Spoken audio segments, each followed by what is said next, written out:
Hello friends, welcome to my YouTube channel device maths classes. तो आज की class में क्लास 12 का सेकंड चैप्टर जिसका नाम है इनवर्स ट्रिग्नोमेट्रिक फंक्शंस यानी कि प्रतिलोम त्रिकोणमितीय फलन। तो प्रतिलोम त्रिकोणमितीय फलन में आज तीसरा क्लास है और इसके पहले हमारी 2 क्लास हो चुकी है। उसके पहले हमने ट्रिग्नोमेट्रिक फंक्शंस के ग्राफ, इनवर्स ट्रिग्नोमेट्रिक के फंक्शंस के ग्राफ, इन सब उनके डोमेन, उनके रेंज, इन सब सारी चीज़ों के बारे में डिस्कस कर लिया है। और ये सारे जो वीडियोज़ हैं वो प्ले लिस्ट में पड़े हुए हैं, तो सीक्वेंसली अगर आप देखेंगे तो आपको ज़्यादा ही समझ में आएगा। तो आज की क्लास में जो हम लोग पढ़ने वाले हैं उसमें हम लोग पढ़ेंगे जो प्रतिलोम त्रिकोणमितीय फलन है, इनवर्स ट्रिग्नोमेट्रिक जो फंक्शन है, उनकी प्रॉपर्टीज़ के बारे में हम लोग डिस्कस करेंगे। साथ ही साथ हम लोग डिस्कस करेंगे अगर हमारे पास कोई एंगल है और उस एंगल पे किसी ट्रिग्नोमेट्रिक फंक्शंस की कुछ वैल्यू है और हम कैसे पता कर पाएंगे कि ये जो ट्रिग्नोमेट्रिक फंक्शंस की वैल्यू इस एंगल पे आ रही है और किस किस एंगल पे वो सारी वैल्यू आएगी। साथ ही साथ क्वाड्रेंट चेंज करना भी आज हम लोग इसी वीडियो में सीखेंगे। आज की ही क्लास में हम लोग ये बात सीखेंगे।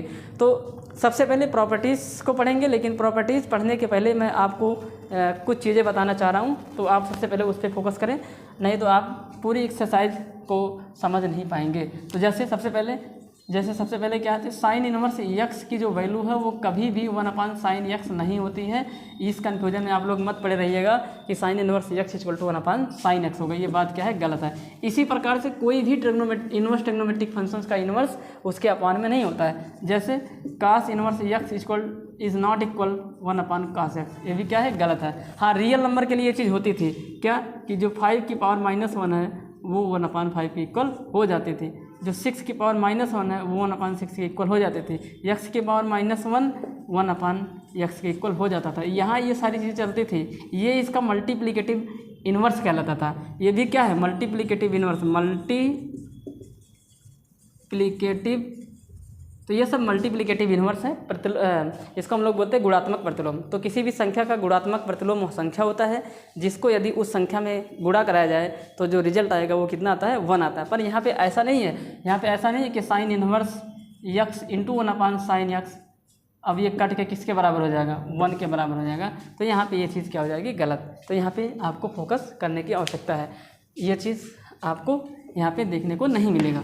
चलिए अब हम लोग क्या करते हैं, एक चीज़ और बताते हैं, प्रिंसिपल वैल्यू का क्या मतलब होगा। अभी आप पढ़ेंगे प्रिंसिपल वैल्यू, क्या पढ़ेंगे, प्रिंसिपल वैल्यू, हिंदी में बोलेंगे मुख्य मान।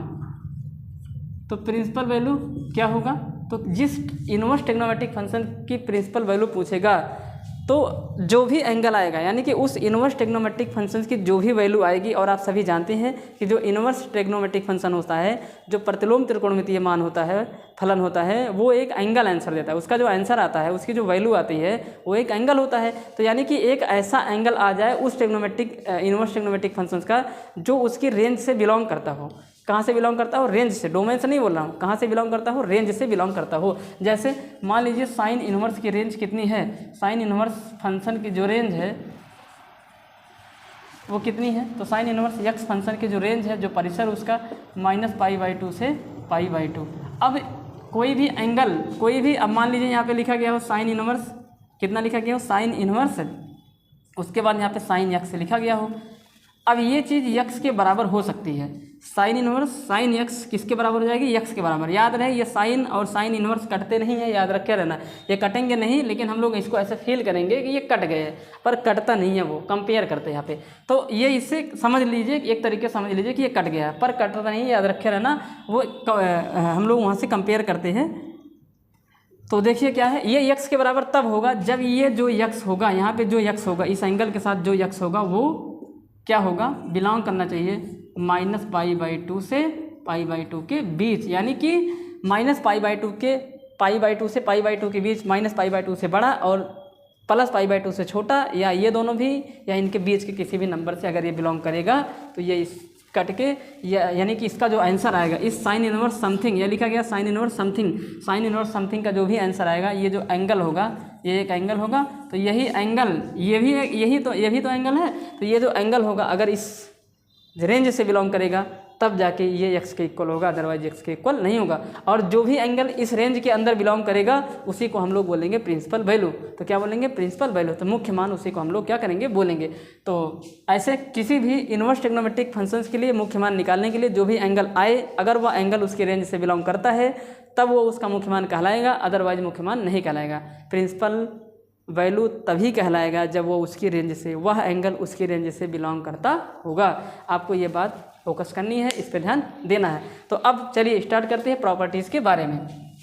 किसके बारे में? प्रॉपर्टीज़ के बारे में। साथ ही साथ आप सभी को बता दूं, जो ट्रिग्नोमेट्रिक फंक्शंस होते हैं उनकी जो वैल्यू आती है, ट्रिग्नोमेट्रिक फंक्शंस जो वैल्यू देता है वो एक रियल नंबर देता है, और जो इनवर्स ट्रिग्नोमेट्रिक फंक्शंस वैल्यू देता है वो एक एंगल देता है। ये बात हम पहले भी डिस्कस कर चुके हैं। तो प्रॉपर्टीज़ को पढ़ते हैं। तो चलिए डिस्कस करते हैं properties of inverse trigonometric functions. Properties of inverse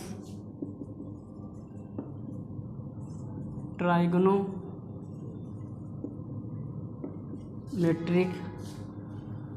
functions. Hindi में लिख देते हैं इसी चीज़ को, प्रतिलोम त्रिकोणमितीय, प्रतिलोम त्रिकोणमितीय फलन के गुण।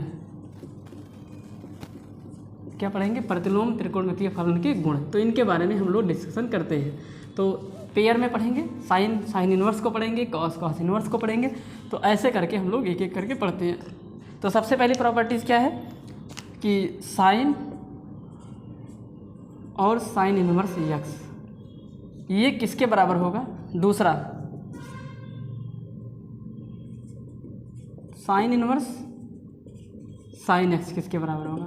तो साइन और साइन इनवर्स एक्स। अब देखिए ये लिखा गया है साइन समथिंग, जैसे ऐसे लिखा होता है ना, साइन थीटा लिखा होता है। ऐसे ध्यान से देखिए आप लोग, क्या लिखा होता है? Sine theta. तो साइन थीटा क्या वैल्यू देगा? साइन, ये साइन फंक्शन है, साइन फंक्शन है, ये ट्रिग्नोमेट्रिक फंक्शन है, ना कि इनवर्स ट्रिग्नोमेट्रिक फंक्शन है। कन्फ्यूज मत होइएगा आप लोग, ये ट्रिग्नोमेट्रिक फंक्शन है। तो साइन थीटा ट्रिग्नोमेट्रिक फंक्शन है, और साइन थीटा में थीटा एक एंगल है, और उस एंगल को रखते ही जो वैल्यू आएगी वो एक रियल नंबर आएगी। क्या आएगा? एक रियल नंबर आएगा, वास्तविक संख्या आएगी। कैसा आएगा? वास्तविक संख्या आएगा, याद रखे रहिएगा। तो साइन फंक्शन जो भी वैल्यू देगा, यानी कि साइन समथिंग जो भी वैल्यू देगा एक रियल नंबर देगा, एक वास्तविक संख्या देता है। क्या देगा? एक वास्तविक संख्या, रियल नंबर देती है वैल्यू। लेकिन जो साइन इनवर्स होता है, यहाँ पे लिख देंगे साइन इनवर्स यक्स। तो ये साइन इनवर्स समथिंग लिखा गया है, और जो साइन इनवर्स समथिंग वैल्यू देगा वो एक एंगल देगा। क्या देगा मेरे भाई? एक एंगल देता है। तो वो एक एंगल देता है, याद रखे रहिएगा आप लोग। अब ध्यान से सुनिए, तो ये कह रहा है कि साइन समथिंग, इसका मतलब साइन लिखा गया है और एंगल ये है, समझ लीजिए, ऐसे फील करिए कि एंगल ये है। तो साइन थीटा एक तरीके से समझिए लिखा गया। तो साइन थीटा जो भी वैल्यू देता है वो एक रियल नंबर देता है। तो ये साइन और जो फंक्शन की वैल्यू आती है वो कहाँ से बिलोंग करनी चाहिए? आपको मालूम होगा कि जो फंक्शन की वैल्यू होती है वो रेंज होती है। क्यों? क्योंकि वो इमेज का काम करती है। आप रिलेशन फंक्शन में पढ़े हैं, किसी भी फंक्शन की जो वैल्यू आती है वो, किसी भी फंक्शन की वैल्यू आती कब है? तो किसी भी फंक्शन की वैल्यू तभी आएगी जब उस फंक्शन में हम कुछ उसमें एक्स की वैल्यू रखेंगे, यानी कि डोमेन को रखेंगे, और डोमेन प्री इमेज का काम करता है, और किसी भी प्री इमेज के लिए एक इमेज होता है। तो जो फंक्शन की वैल्यू होती है कुछ और नहीं, वो इमेज होती है, और वो इमेज हमेशा सेट दूसरे वाले में आता है, और जो दूसरे वाले में एलिमेंट आते हैं वो सारे के सारे फंक्शन की वैल्यू हों, ऐसा नहीं है, ऐसा नहीं है। ठीक, तो ध्यान रहे आपको ये बात। तो हमने क्या बोला? हमने यही बोला कि साइन समथिंग, तो साइन समथिंग जो भी वैल्यू देगा एक रियल नंबर देगा। तो ये साइन और साइन इनवर्स यक्स के बराबर हो सकता है, लेकिन आपको ध्यान देना है, ये जो यक्स की वैल्यू आई है वो साइन फंक्शन की रेंज से बिलोंग करनी चाहिए। क्योंकि ये कहाँ से बिलोंग करना चाहिए? याद रहे, ये आपको समझ में आना चाहिए, क्योंकि ये एक रियल नंबर है। क्या ये एक रियल नंबर है? तो ये इसकी रेंज से बिलोंग करनी चाहिए। लेकिन यहाँ पे आपको बताना पड़ेगा कि जो यक्स है वो बिलोंग करना चाहिए -1 से लेके कहाँ तक? 1 तक। अगर ये -1 से बड़ा और 1 से छोटा कोई भी यक्स का मान होगा तभी साइन और साइन इनवर्स यक्स के इक्वल होगा, अदरवाइज नहीं होगा। जैसे इसका एग्जाम्पल देखिए, तो इसका यहाँ पे एग्जाम्पल लिख देते हैं। इसका एग्जाम्पल ये है, अगर आपको कभी भी कहा जाए कि साइन इनवर्स 2, तो जिनको नहीं पता है वो ऐसे ऐसे इसको काट देते हैं और कह देते हैं ये 2 के इक्वल होगा। तो ये 2 के इक्वल नहीं हो सकता है। क्यों? क्योंकि यहाँ पे लिखेंगे sine inverse is not equal to 2 because 2 is not belonging in the range of -1 to 1। क्या ये 2 यहाँ से बिलोंग कर रहा है, तो आपका जवाब होगा नहीं कर रहा है, इसलिए ये इसकी वैल्यू नहीं हो सकती है। ये बात आपको ध्यान देनी है। दूसरा एग्जांपल इसका ये है कि जो साइन इन्वर्स, सॉरी अब यहाँ पे साइन और साइन इन्वर्स, अब यहाँ पे अगर लिख दिया जाए क्या, यहाँ पे अगर लिख दिया जाए आपका यहाँ पे आपका अगर लिख दिया जाए 0.5, कितना लिख दिया जाए 0.5, तो ये आंसर 0.5 के इक्वल आ सकता है, क्योंकि 0.5 जो होगा वो बिलोंग कर जाएगा कहाँ से, -1 से 1, यानी कि -1 से बड़ा होना चाहिए, 1 से छोटा होना चाहिए। तो ये बिलोंग कर रहा है, इसलिए इसके इक्वल हो जाएगा। तो ये बात आपको ध्यान देनी है, ये क्यों नहीं हुआ, ये क्यों हुआ। अच्छा, साथ ही साथ आपको ये ध्यान देना था, दूसरी प्रॉपर्टीज़ के बारे में पढ़ते हैं कि साइन इनवर्स साइन एक्स। अब साइन इनवर्स समथिंग जो वैल्यू देगा एक एंगल देगा, लेकिन याद रहे ये जो एंगल होगा वो इसकी रेंज से बिलोंग करना चाहिए, क्योंकि ये यहाँ एकदम कंप्लीट है। अब ये वैल्यू दे रहा है और वैल्यू हमेशा रेंज से बिलोंग करनी चाहिए। तो साइन इनवर्स साइन यक्स जो भी वैल्यू देगा वो यक्स के इक्वल आएगा। ये चीज़ यक्स के इक्वल तब आएगी जब ये जो यक्स होगा, लेकिन शर्त ये है कि ये यक्स बिलोंग करना चाहिए कहाँ से, ये जो यक्स है वो बिलोंग करना चाहिए कहाँ से। अब यहाँ पे ये इस एग्जाम्पल को यहाँ पे हम थोड़ी देर के लिए मिटा देते हैं, आप लोग इसको नोट कर लेना। आपको ध्यान देना है कि ये जो चीज़ें हैं ये यक्स बिलोंग करना चाहिए। अब देखिए यहाँ पे मैं रेंज और डोमेन को भी साथ ही साथ लिखते चले जा रहा हूँ। सबसे पहले आप इसको ध्यान से देखिए, साइन जो फंक्शन होता है, साइन यक्स जो होता है वो डिफाइन ऐसे होता है, कुछ इस प्रकार से डिफाइन होगा, f x is equal to sine x. इसकी जो डोमेन है और इसका जो रेंज है, यहाँ पे मैं लिखता हूँ, रेंज और डोमेन को मैं यहाँ पे क्या करता हूँ, लिखता हूँ। अब ध्यान से देखना, तो साइन फंक्शन की जो तो इसका जो डोमेन है वो क्या है, साइन फंक्शन की जो डोमेन है वो है आपकी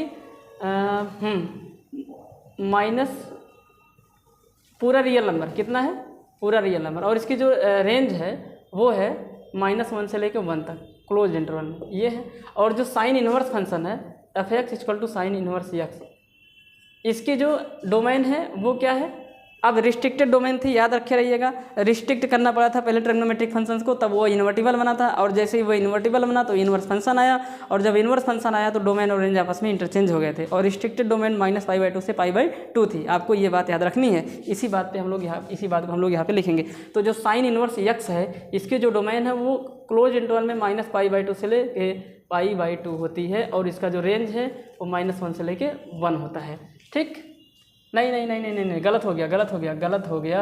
इसकी जो डोमेन है वो है -1 से लेके 1, और इसकी जो रेंज है वो क्लोज इंटरवल में -π/2 से लेके +π/2 होती है, और ये भी क्लोज इंटरवल में ही होती है। तो इसका मतलब निकल के आ रहा है कि ये जो sine inverse sine x sine inverse something जो भी वैल्यू आएगा वो वैल्यू कहाँ से बिलोंग करना चाहिए, वो इसके रेंज से बिलोंग करना चाहिए। क्यों रेंज से, डोमेन से क्यों नहीं गया, क्योंकि जो फंक्शन की वैल्यू होती है वो रेंज होती है, ना कि डोमेन होता है। तो रेंज इसकी क्या है, तो रेंज इसकी है -π/2 से +π/2। अब इसका एग्जांपल ध्यान से देखिए, इसके एग्जांपल की बात अगर मैं करता हूँ तो आप कभी भी साइन इनवर्स साइन π/3 अगर लिखा गया हो तो आप इसको π/3 कह सकते हैं। क्यों, क्योंकि π/3 इसलिए कह सकते हैं क्योंकि ये जो π/3 है यहाँ पे लिखना because π/3 is belonging -π/2 to π/2, because π/3 60 degree, ये 60 डिग्री है, और ये क्या कह रहा है -90 डिग्री से बड़ा हो और 90 डिग्री से क्या हो, छोटा हो। तो 60 डिग्री -90 से तो बड़ा है और 90 से क्या है, छोटा है, तो इसके बीच आ रहा है। इसी वजह से ये साइन इनवर्स समथिंग जो भी है, साइन इनवर्स साइन π/3 ये π/3 के क्या है, इक्वल है। तो इन दो प्रॉपर्टी पे मुझे इस प्रकार से बात करनी थी। और भी एक एग्जांपल ले लेते हैं इसका। दूसरा एग्जांपल ये है, अगर कभी भी लिखा हो साइन इनवर्स साइन 2π/, यहाँ पे लिख देंगे 4π/3, कितना लिखा गया 4π/3। तो क्या ये 4π/3 ये साइन इनवर्स साइन 4π/3 के इक्वल होगा, तो आपका जवाब होगा नहीं, ये नहीं होगा। क्यों, क्योंकि यहाँ पे लिखेंगे because 4π/3 is not belonging in the range of sine inverse function, and the range of sine inverse function is -π/2 to +π/2 in close interval. अब ये 4π/3 आपको दिखा देते हैं कितना है, पाई की वैल्यू 180 रख देंगे और यहाँ पे 3 आ जाएगा, 3 छक 18। अब देखिए 240 हो गया। क्या 240 डिग्री 90 डिग्री से छोटा है, तो आपका जवाब होगा नहीं है। तो इसीलिए जो है, इसीलिए ये इसके इक्वल नहीं आया। अब ये चीज़ अगर ये इसको इक्वल, ये जो 4π/3 है ये इसके इक्वल नहीं आई है, तो इसको कैसे उसके रेंज में ले आएंगे, कैसे इसको हम लोग चेंज करेंगे, ये अभी आप थोड़ी देर बाद देखेंगे। इसके तरीके भी, इसका भी जुगाड़ मेरे पास है, तो अभी थोड़ी देर बाद बताऊंगा। पहले आप लोग प्रॉपर्टी को ध्यान से पढ़ लीजिए। ऐसा नहीं है कि अगर sin 4π/3 लिख दिया गया तो क्वेश्चन गलत है, गलत नहीं है क्वेश्चन, हम इसको चेंज करेंगे। हमारे पास कुछ नियम है, उस नियम के अकॉर्डिंग हम इसको चेंज भी कर सकते हैं, लेकिन इसके लिए आपको थोड़ा सा वेट करना पड़ेगा। तो अब बढ़ते हैं अपने दूसरे वाली प्रॉपर्टीज़ पे, जिसमें हम लोग पढ़ेंगे, दूसरे वाली प्रॉपर्टीज़ पे हम लोग पढ़ते हैं, जिसका नाम है कॉस इनवर्स, उसके बाद कॉस इनवर्स कॉस एक्स, ऐसे करके कुछ। इतना आप लोग नोट कर लीजिएगा, ठीक। याद रहे आपको कि अगर मैं इसका एक और एग्जांपल कराना चाहूँ पहले वाले का, अगर मैं पहले वाले का एग्जांपल कराऊँ किसका, साइन और साइन इनवर्स यक्स का, तो जो भी वैल्यू आएगी, ये यक्स जो आता है ये बिलोंग करना चाहिए -1 से लेके 1 तक, जो इसकी रेंज है साइन फंक्शन की। क्योंकि ये साइन फंक्शन लिखा गया है, अंदर में जो वो फंक्शन नहीं फोकस करना, जो बाहर है उसको फोकस करना है। तो अगर कभी भी ऐसे लिखा हो साइन इनवर्स साइन उसके बाद साइन इनवर्स और यहाँ पे लिख दिया जाए 5, तो आप लोगों का जवाब अगर 5 आया तो गलत हो जाएगा, क्योंकि 5 जो है वो नहीं बिलोंग करता है -1 से लेके 1 तक। तो ये बात आपको फोकस करनी है, इसको आपको ध्यान में रखना है। दूसरा, आगे बढ़ जाते हैं, तो आगे बढ़ते हैं, इसको मिटा देते हैं।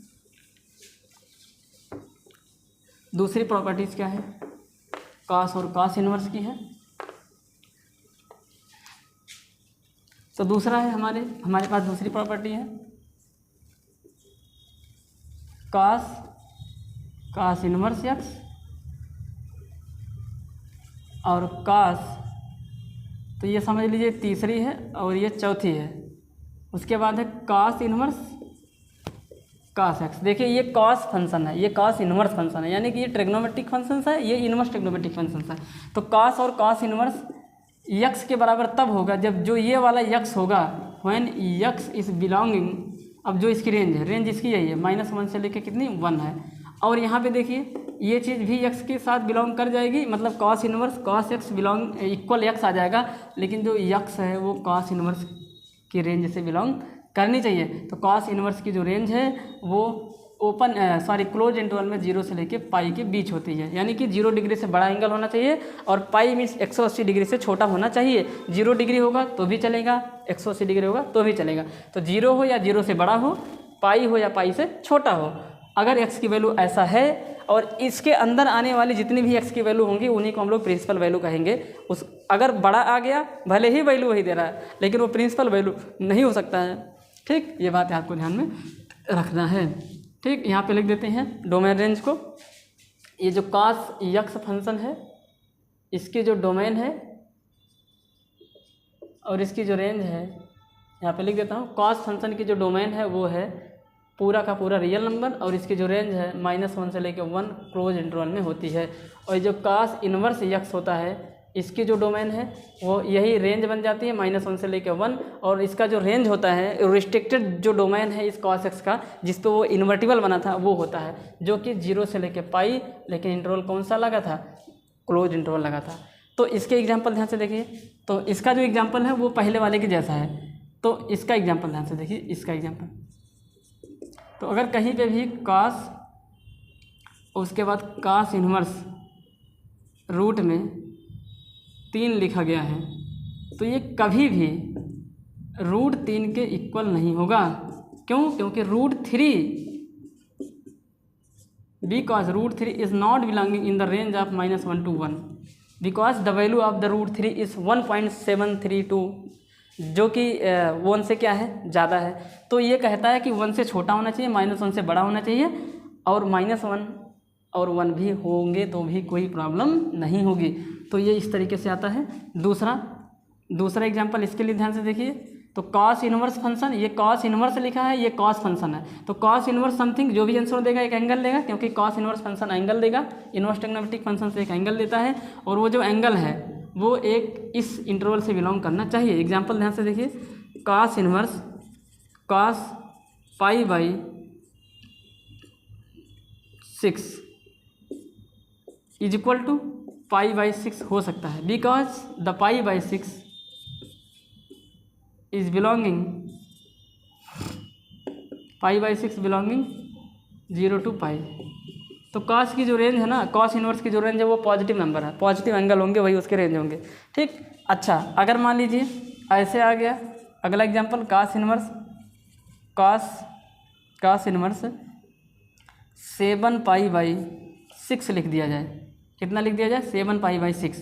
तो ये कभी भी 7π/6 के इक्वल नहीं होगा।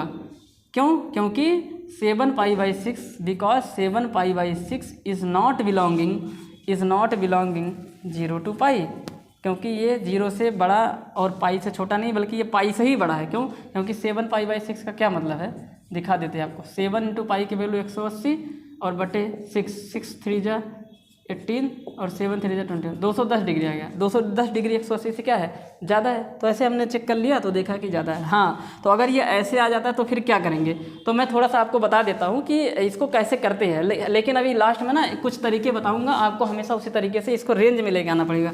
ये जो 7π/6 है वो 0 और पाई के बीच आ सकता है। अभी थोड़ी देर के बाद इस पर डिस्कस करते हैं, लेकिन हल्का सा एक आपको ट्रेलर दिखा देते हैं। जैसे अगर ये जो cos 7π/6 है, cos 7π/6 है, इसको लिखने का दूसरा तरीका है cos, देखिए क्या तरीका है इसको लिखने का। इसको लिख सकते हैं cos π + π/6। क्या लिख सकते हैं? cos π + π/6। ये 7π/6 से लिखा गया है। ये दोनों वैल्यू आपस में कैसे होगी, इक्वल होगी। ये 7π/6 ही लिखा गया, 6 1 जा 6, 1 जोड़ेंगे 5। बट याद रहे आपको ये बात, ये जो वैल्यू देता है ये cos 7π/6 जो वैल्यू देगा, अब ये माइनस में आ जाएगा। ये किस में आ जाएगा? ये आ जाएगा आपका माइनस में। और ये माइनस में आ गया तो इसको प्लस कैसे बनाएंगे? इसको प्लस बनाने के लिए हम देखिए, ध्यान से सुनिए। चूँकि 7π/6 पे जो भी वैल्यू देगा वो एक माइनस एंगल लेगा। अगर इसकी वैल्यू निकालने जाएंगे तो माइनस में आएगा, तो क्या करेंगे? और ये दोनों चीज़ आपस में बराबर है क्योंकि ये 7π/6 के इक्वल। अब यहाँ पे एक फार्मूला यूज़ करेंगे हम लोग, क्या? cos π + थीटा, और cos π + थीटा ये होता है आपके -cos थीटा के बराबर। तो इसका मतलब ये लिखा गया है, ये कुछ और नहीं लिखा गया है, ये लिखा गया cos थीटा की जगह कितना है? π/6। अभी भी ये आंसर में नहीं आ सकता है, अभी भी ये आंसर में नहीं आ सकता है। तो ध्यान से देखिए, इसके लिए आप क्या करते हैं, क्योंकि कंपेयर ही नहीं कर पाएंगे। कंपेयर करने के लिए यहाँ पे माइनस नहीं होना चाहिए, प्लस आएगा तभी कंपेयर कर सकते हैं। अब क्या करें इसको, अब इसको प्लस कैसे बनाया जाए? अब इसको प्लस बनाने के लिए इसको एक बार और ब्रेक करेंगे। क्या करेंगे? ध्यान से देखिए। तो जो cos की रेंज है वो क्या है? 0 डिग्री से बड़ा होना चाहिए और पाई से क्या होना चाहिए? छोटा होना चाहिए। तो देखिए कैसे करते हैं इसको। तो इसको करने के लिए क्या करेंगे, अब हम लोग ये जो cos π/6 लिखा गया है माइनस में, इसको हम लोग दूसरे तरीके से लिख सकते हैं। देखिए कैसे, इसको लिख देंगे cos, इसको लिख देंगे हम लोग cos की वैल्यू चाहिए माइनस में, तो ये जाएगी आपकी पाई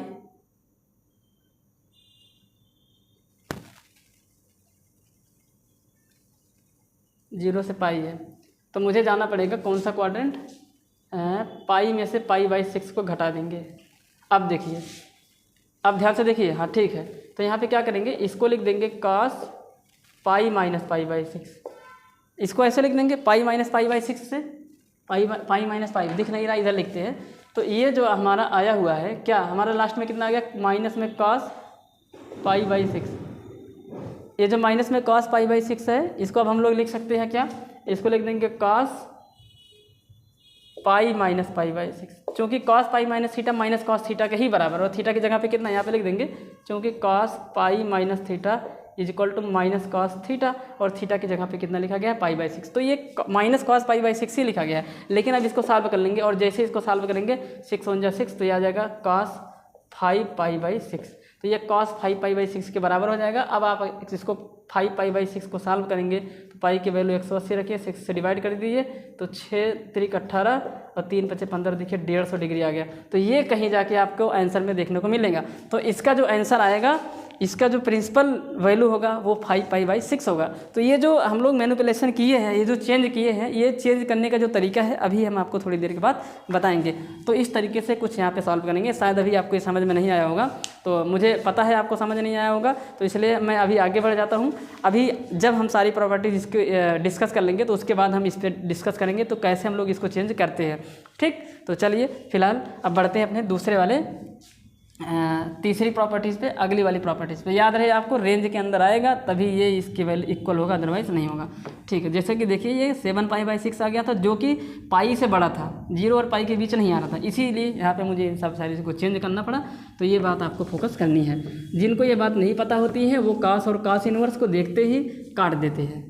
तो लेकिन इसको इस तरीके से नहीं करना है, रेंज के हिसाब से आपको चलना है। और जब भी हम लोग इसको सॉल्व करेंगे तो रेंज और डोमेन को फोकस करेंगे, ठीक। लेकिन यहाँ पे रेंज को ही करना है, क्योंकि फंक्शन की वैल्यू रेंज ही होती है और कुछ और नहीं होती है।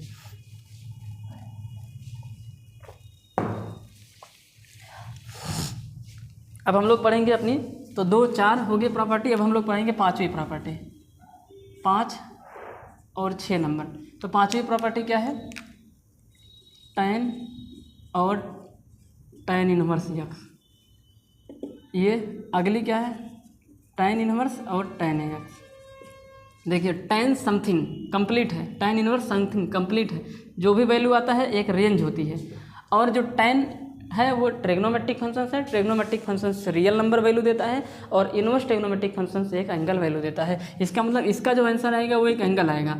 क्या आएगा? एक एंगल आएगा। क्यों आएगा? और आप सभी जानते हैं कि इनवर्स फंक्शन जितने भी होते हैं, इनवर्स ट्रिग्नोमेट्रिक फंक्शन जितने भी होते हैं, उनका जो रेंज है वो एंगल ही होता है। तो इसी वजह से इसका एंगल ही आंसर आएगा, वहीं से हम लोग ये बात डिसाइड करते हैं। तो tan और tan इनवर्स यक्स के बराबर हो सकता है, बट अब शर्त यह है कि यक्स बिलोंग करना चाहिए जो इसकी रेंज है। तो tan की रेंज क्या है? तो tan की जो रेंज है वो ऑल रियल नंबर है। ऑल रियल नंबर कुछ भी है, लिख देता हूँ यहाँ पे लिखता हूँ। फंक्शन का नाम आपके आ गया tan x, और दूसरा कौन सा है? tan inverse x।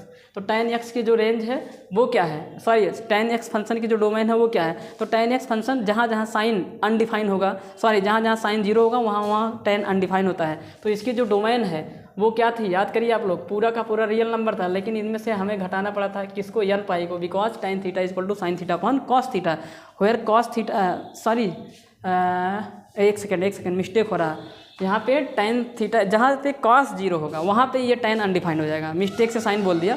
तो यानी कि मुझे यहाँ पे लिखना पड़ेगा cos 2n+1, यानी कि π/2 के हर एक मल्टीपल पर, π/2 के हर एक ऑड मल्टीपल पर जो cos होता है वो 0 होता है। तो जहाँ जहाँ cos 0 होगा वहाँ वहाँ tan अनडिफाइंड हो जाता है। तो पूरे रियल नंबर में से हम लोग 2n+1 π/2 को माइनस कर देते हैं, तो जो बचता है वो डोमेन आएगा किसका? tan x का। और इसकी जो रेंज है वो पूरा का पूरा रियल नंबर है, क्योंकि इसकी वैल्यू प्लस इनफाइनाइट भी जाती है और माइनस इनफाइनाइट भी जाती है, आप ग्राफ में देखे होंगे। अब जो tan इनवर्स x होता है, इसकी जो रेंज है, जो इसका डोमेन था वही है, तो इसका जो रेंज है वो पूरा का पूरा रियल नंबर है। लेकिन याद रहे इसका sorry tan inverse x function की जो डोमेन है वो रियल नंबर है, और जो रेंज है, रेंज इसकी है, ये इसका जो रिस्ट्रिक्टेड डोमेन था। तो आप लोग याद करिए, tan इनवर्स फंक्शन का जो रिस्ट्रिक्टेड डोमेन मतलब tan इनवर्स फंक्शन एग्जिस्ट कब किया था? जब tan x फंक्शन को मतलब tan x फंक्शन के डोमेन को रिस्ट्रिक्ट कर दिए थे, जो कि एक ओपन इंटरवल में -π/2 से लेके +π/2 किया गया था।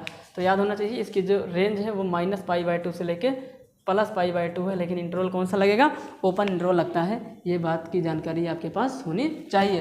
तो इस तरीके से कर देंगे। तो आप ज़रा ध्यान से देख के बताइए मुझे, यहाँ पे x पूरे रियल नंबर से बिलोंग कर जाएगा, तो ये इसके, यानी कि x की वैल्यू कुछ भी रखो, जो अभी 5 के लिए साइन के लिए नहीं डिफाइन हो रहा था ना, यहाँ पे होगा डिफाइन।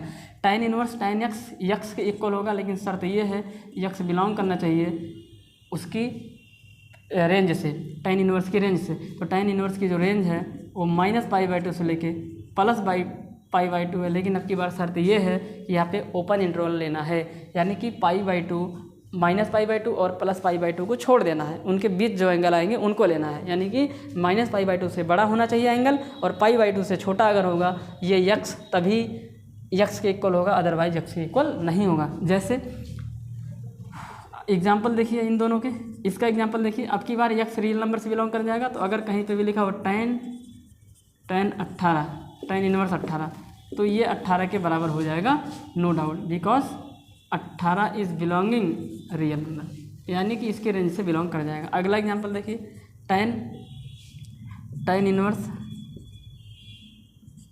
√5 + 1, ये भी एक रियल नंबर है, तो ये √5 + 1 के इक्वल हो जाएगा, because √5 + 1 is belonging real number.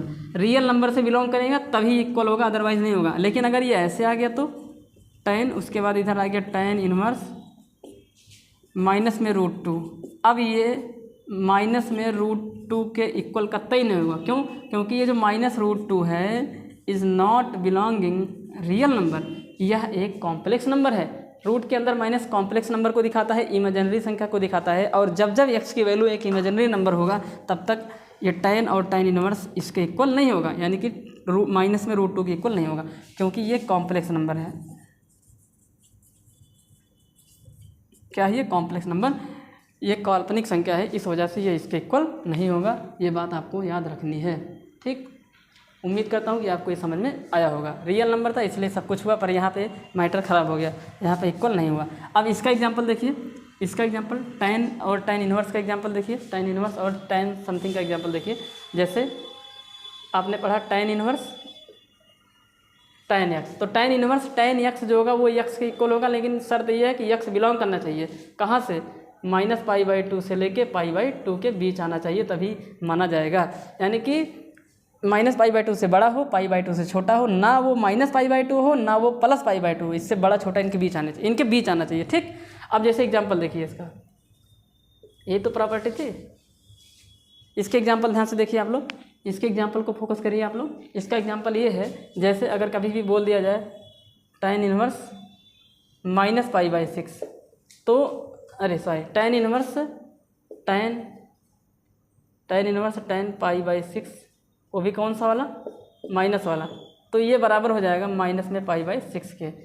ठीक, क्योंकि ये जो माइनस में π/6 है ये बिलोंग करता है -π/2 से लेके π/2 के बीच, क्योंकि -π/6 का मतलब होगा -30 डिग्री और -30 डिग्री, और ये -π/2 का मतलब -90 डिग्री और +π/2 +90 डिग्री, तो यानी कि -90 से बड़ा 90 से छोटा, तो ये -30 -90 से क्या है? बड़ा है, तो इसलिए ये चीज़ इस पर फॉलो हो जाएगी। तो आपको ये बात ध्यान देनी है, तभी ये एक दूसरे से कट सकते हैं। काटना नहीं है हम बता रहे, लेकिन अपने फीलिंग के लिए आप लोग इसको कट कर सकते हैं। तो कभी भी अगर इन दोनों को काटना है तो ये इसके रेंज में आना चाहिए। अगर रेंज में नहीं आएगा ये एंगल, क्योंकि साइन इनवर्स रेंज, यानी कि जो भी वैल्यू आएगा वो रेंज होगा, तो याद रहे आपको ये बात, रेंज में आएगी तभी ये कट होगा, अदरवाइज़ कट नहीं होगा। हालांकि कट नहीं होता है, मैं बार बार इस शब्द को बोल रहा हूँ। ठीक, तो अब हम लोग बढ़ते हैं अपनी अगली प्रॉपर्टीज़ के बारे में। देखिए, अब हम लोग पढ़ते हैं 7वें और 8वें प्रॉपर्टी को। तो 7वें प्रॉपर्टी में मुझे क्या पढ़ना है? कॉट इनवर्स कॉट x, यानी कि कॉट इनवर्स समथिंग। तो ये कॉट और कॉट इनवर्स x के बराबर हो सकता है, लेकिन x बिलोंग करना चाहिए एक रियल नंबर से, इमेजिनरी नंबर होगा तो नहीं होगा। और ये कॉट इनवर्स ये भी x के साथ बिलोंग कर जाएगा, लेकिन आपको याद रहे ये जो x होगा ये आपका x बिलोंग कर जाना चाहिए जो इसकी रेंज है। तो इसकी रेंज क्या है? तो इसकी रेंज है आपकी ओपन इंटरवल में, ये इसकी रेंज जो है वो ओपन इंटरवल में 0 से π है। कितना है? 0 से π, याद रहे ये बात, 0 से π के बीच होता है, तो ये इसकी रेंज होती है, क्योंकि 0 से π में ही कॉट फंक्शन की जो डोमेन है उसको रिस्ट्रिक्ट करके उसको इन्वर्टिबल बनाया गया था। ठीक, तो ये बात आपको फोकस करनी है। तो इस तरीके से कॉट और कॉट इनवर्स आ गया।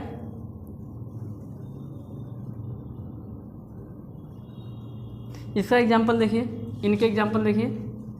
तो यहाँ पे डोमेन वगैरह को लिख देते हैं। तो जो कॉट है कॉट x और इधर है कॉट इनवर्स x।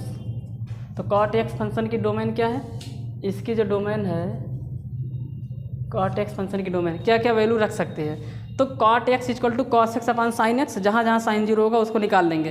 तो पूरे रियल नंबर में से हमें माइनस करना पड़ेगा, साइन n पाई के प्रत्येक मल्टीपल पे 0 हो जाता है, और जहाँ साइन 0 होगा वहाँ पे कॉट अनडिफाइंड हो जाता है। और इसकी जो रेंज है वो पूरा का पूरा रियल नंबर है, यानी कि -∞ से +∞ है। और कॉट इनवर्स की जो रेंज है और जो डोमेन उनके बारे में पढ़ते हैं, तो इसका जो डोमेन है वो पूरा रियल नंबर होगा, यानी कि -∞ से +∞। और जो इसकी डोमेन है, नहीं, डोमेन इसका रियल नंबर है कॉट इनवर्स फंक्शन का, और इसकी जो रेंज है वो रिस्ट्रिक्टेड क्या रिस्ट्रिक्ट किया गया था? तो यहाँ पे लिखा गया 0 से π। कितना लिखा गया? 0 से π। तो देखिए एग्जांपल देखिए, तो आपने देखा कि ये कॉट और कॉट इनवर्स x के इक्वल होगा, लेकिन याद रहे आपको x बिलोंग करना चाहिए रियल नंबर से। और कॉट इनवर्स कॉट x, यानी कि ये कॉट इनवर्स समथिंग लिखा गया है, और कॉट इनवर्स समथिंग जो भी आंसर देगा वो एक एंगल देगा। तो ये एक एंगल है, ये क्या है? एक एंगल है। और ये क्या आना चाहिए, एक रियल नंबर आना चाहिए। तो ये देखिए ना, एंगल ही तो है, इसका जो रेंज है वो क्या एंगल, 0 से पाई एंगल है। ठीक, एग्जाम्पल देखिए, पहले का एग्जाम्पल देखिए। एग्जाम्पल जैसे अगर कभी लिखा गया हो काट इनवर्स काट 125 डिग्री, अब ये एंगल मान लो, काट इनवर्स काट 125 डिग्री मान लो ये एंगल है, तो ये 125 डिग्री के बराबर हो जाएगा, कोई दिक्कत वाली बात नहीं है, क्योंकि 125 डिग्री जो एंगल है वो 0 और पाई के बीच बिलोंग करता है। क्यों? क्योंकि 125 जो होगा वो बिलोंग कर जाएगा 0 से लेके 180 डिग्री के बीच, क्योंकि पाई का मतलब होता है 180 डिग्री। दूसरा एग्जांपल देखिए, अगर लिखा हो काट इनवर्स काट 17 पाई बाई 3, तो ये 17 पाई बाई 3 के इक्वल कभी नहीं होगा, क्योंकि 17 pi by 3 is not belonging 0 to pi, ये 0 से पाई के बीच बिलोंग नहीं करता है। अब अगर ये बिलोंग नहीं करेगा तो मैं इसको चेंज कर करके इसके रेंज के अंतर्गत लेके आऊँगा, और अभी थोड़ी देर बाद इनके बारे में बताऊँगा कैसे चेंज किया जाता है। तो अभी फ़िलहाल के लिए सारी प्रॉपर्टीज़ को हम लोग डिस्कस कर लेते हैं। अब उसके बाद ध्यान से देखिए, इसके एग्जाम्पल के बारे में बात करते हैं। काट और लिखा हो काट इनवर्स 450, अब डिग्री नहीं है वो, यह बात याद रख लेना। तो ये 450 के बराबर हो जाएगा, कोई इसमें परेशानी की बात नहीं है, क्योंकि 450 जो है वो एक रियल नंबर है। आगे लिखा गया होगा, तो ये एग्जांपल हम कर रहे हैं। अगर लिखा गया हो काट इनवर्स √2, तो ये √2 के इक्वल हो जाएगा, क्योंकि √2 इज बिलोंगिंग रियल नंबर। तो यहाँ पे ये बात आप ध्यान रखें ना, इन दोनों को काटने की नज़र से तब देखना जब ये नंबर इसके रेंज से बिलोंग करता हो। और काट इनवर्स की काट फंक्शन की जो रेंज है वो पूरा रियल नंबर है, और काट इनवर्स फंक्शन की जो रेंज है वो 0 से लेकर कितना होती है, पाई, ओपन इंटरवल में होती है। ये बात है आपको फोकस करनी है। तो इस तरीके से ये प्रॉपर्टी हुई। अभी दो प्रॉपर्टीज़ मतलब कॉसेक के और सेक के बचे हुए हैं, इन पर भी हम लोग डिस्कस कर लेते हैं। तो इतना आप लोग नोट करिए, फिर आगे बढ़ते हैं। आप लोग घबराइएगा मत, अभी आपको बताऊंगा कि अगर वो रेंज में नहीं है तो हम किस प्रकार से रेंज में उसको लेके आएंगे।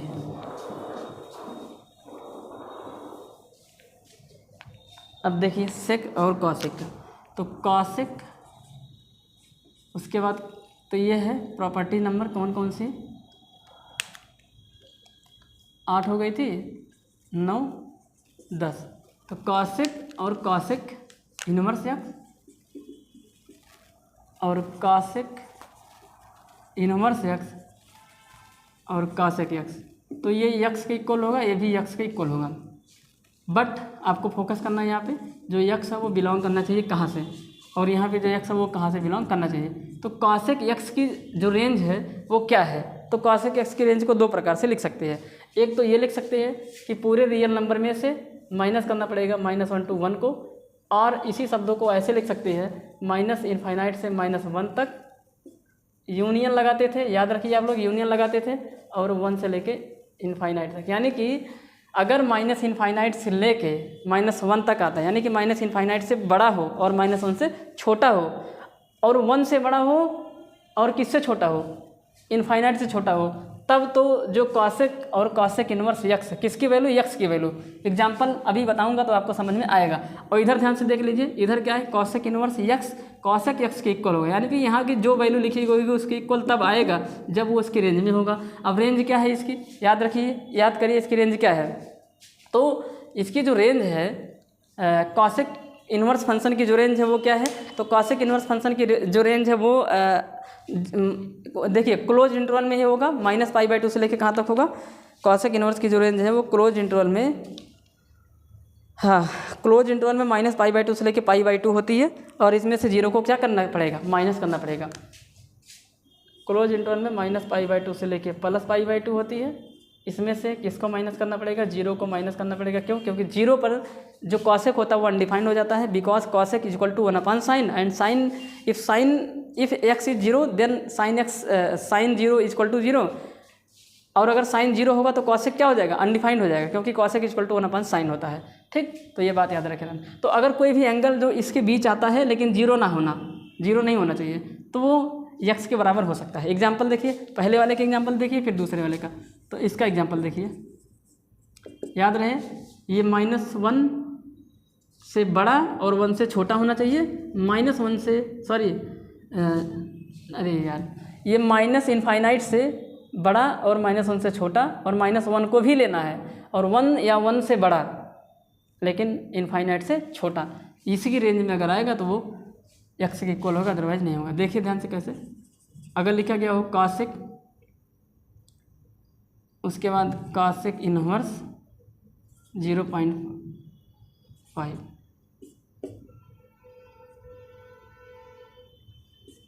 तो क्या ये 0.5 के इक्वल होगा? क्या ये 0.5 के इक्वल होगा?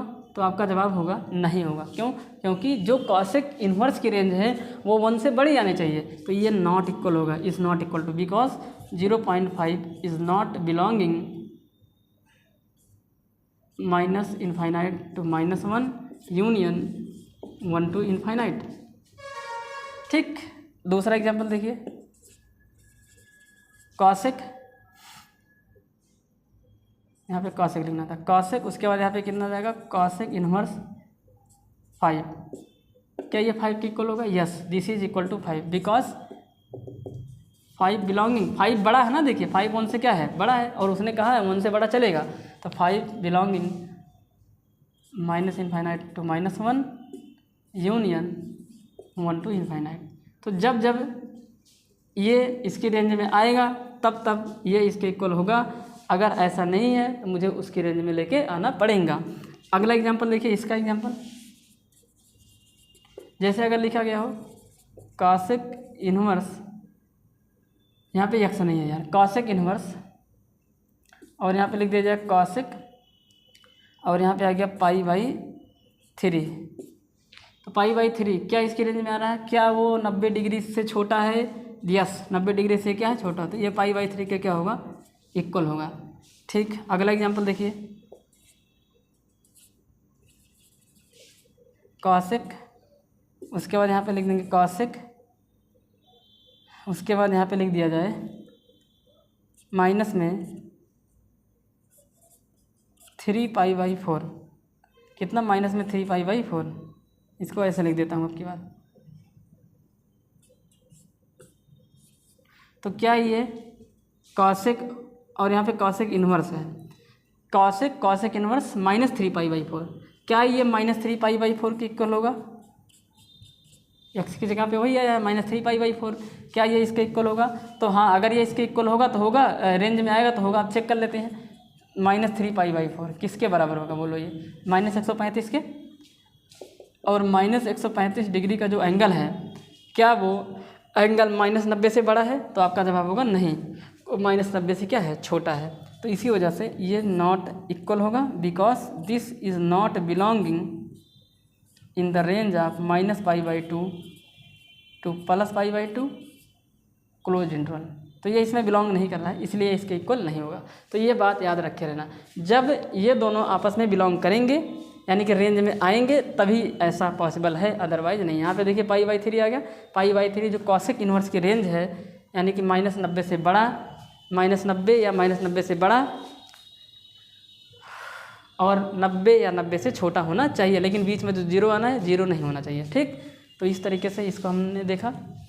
अब आगे बढ़ जाते हैं, उसके बाद लास्ट प्रॉपर्टीज़ की बात करते हैं। लास्ट प्रॉपर्टी क्या है?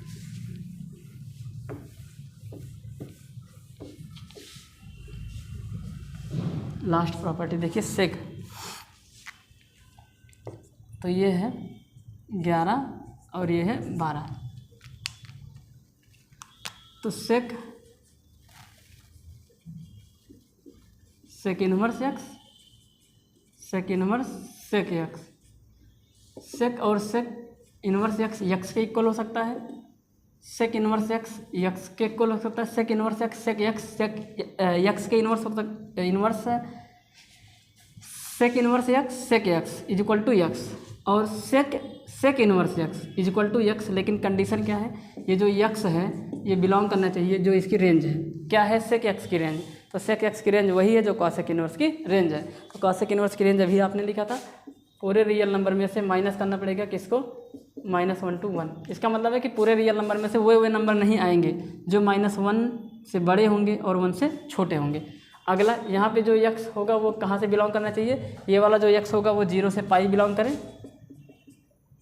क्लोज्ड इंटरवल में, यानी कि 0 या 0 से पाई, 0 या 0 से पाई में बिलोंग करना चाहिए। लेकिन इसमें से π/2 बीच में भी यहीं आएगा, उसको माइनस करना पड़ेगा क्योंकि sec π/2 पे अनडिफाइंड हो जाता है, इस वजह से ऐसा करना पड़ेगा। अब ध्यान से रहें, तो ये चीज़ x के बराबर होगी, यानी कि यहाँ पे लिखी हुई वैल्यू सीधी उतर जाएगी, सीधा तब आएगी जब उसके रेंज में आएगा।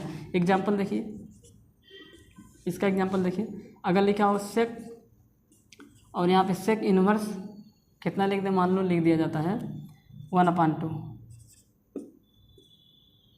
तो क्या करेंगे, क्या ये 1/2 के इक्वल है, क्या ये 1/2 के इक्वल है, क्योंकि 1/2 इक्वल टू 0.5 और 0.5 रियल नंबर, देखिए रियल नंबर में से -1 से बड़ा और 1 से छोटा निकालना पड़ेगा, तो ये 1 से छोटा नहीं होना चाहिए, यही तो कह रहा है, तो 0.1 से क्या है, छोटा है, तो आंसर होगा नहीं, ये इसके इक्वल नहीं हो सकता है, ये बिल्कुल भी इक्वल नहीं, क्योंकि 0.5 is not belonging real number में से -1 to 1 जो हमने माइनस किया है वो हम वहाँ से बिलोंग नहीं करता है। या इसी चीज़ को ऐसे लिख देंगे, या 0.5 इज़ नॉट बिलोंगिंग -∞ से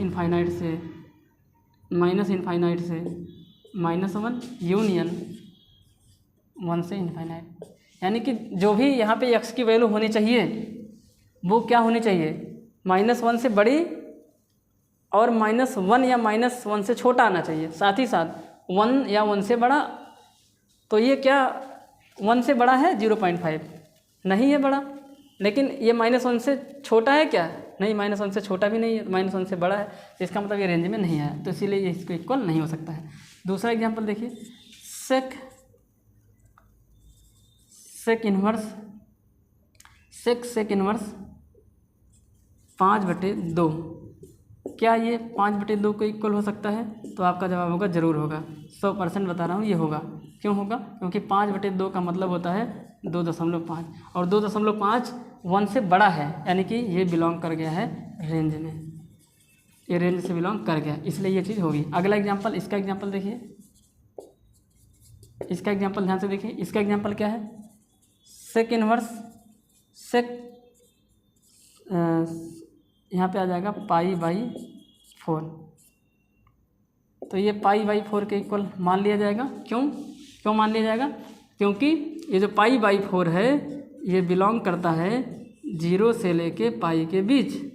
कहाँ से बिलोंग करता है, 0 से लेके पाई के बीच, यानी कि ये 0 से बड़ा है, 0 या 0 से बड़ा है, पाई या पाई से छोटा है, ठीक, तो ये बिलोंग करे, क्योंकि भाई ये π/4 का मतलब 45 डिग्री, 0 से बड़ा है, 180 से छोटा है। अगला देखिए, अगला एग्जांपल देखिए, अगर ऐसे लिखा गया हो, सेक इनवर्स 7π/4,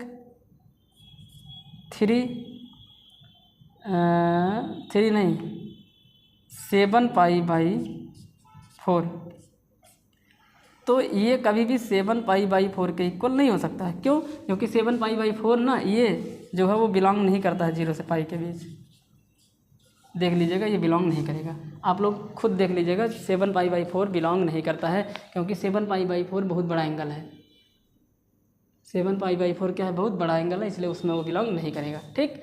तो ये 7π/4 लिखा गया है। एक मिनट इसको फिर से लिखता हूँ, यहाँ पे लिखता हूँ यार एग्जांपल, नेक्स्ट एग्जांपल, अगला जो एग्जांपल है वो है सेक इनवर्स, और यहाँ पे कितना लिख दिया, सेक π/4, सेक इनवर्स 7π/4 अब is not equal to 7π/4, because 7π/4 is not belonging 0 to pi, ये 0 से पाई के बीच में नहीं है, ये पाई से भी बड़ा है, देखो कितना है ये, 7 इंटू पाई का मान 180 डिग्री बटे में 4 काट देंगे 45 आ जाएगा, और 45 गुणे 7 करेंगे, 7 × 6 35, 7 × 4 28, 3 31, तो ये 315 डिग्री, भाई पाई से तो बहुत दूर चला गया है। तो अभी थोड़ी देर के बाद जब पूरी सारी प्रॉपर्टीज़ ख़त्म हो जाएंगी तो हम सिखाएंगे कि ये 7π/4 को किस तरीके से इसको कन्वर्ट करके इसकी रेंज में लेके आ सकते हैं।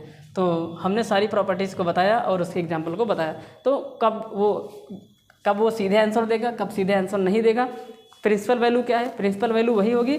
अब जैसे देखिए यहाँ पे sec inverse sec π/4 is equal to π/4 आया।